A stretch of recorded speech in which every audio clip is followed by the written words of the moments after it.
ప్రస్తుతం చలి పులి పంజా విసురుతోంది.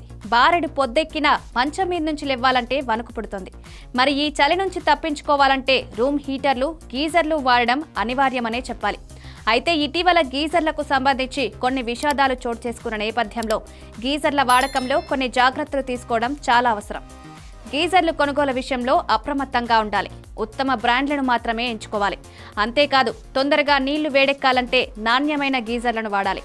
గీజర్ను ఆన్ చేసి స్నానం చేయడం కాకుండా నీళ్లను బకెట్లో నింపుకొని గీజర్ ఆఫ్ చేసిన స్నానానికి వెళ్ళాలి. దీనికి కరెంట్ ఆదా అవుతుంది. ప్రమాదాలను చాలా వరకు నివారించే అవకాశం ఉంది. గీజర్ ఎక్కువ సమయం ఆన్లో ఉండడం అంత మంచిది కాదు.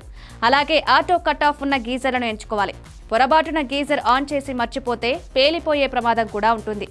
గీజర్లకు తడి తగలకుండా ఎత్తుగా ఉండేలా చూసుకోవాలి. గీజర్ను గోడకు మధ్య ఖాళీ ఉండాలి. గీజర్లో ప్రెషర్ ఎక్కువైతే ఆ ఒత్తిడి విడుదల చేయడానికి వాల్వ్లో ఏదైనా లోపం ఉందేమో ఎప్పటికప్పుడు తనిఖీ చేయాలి.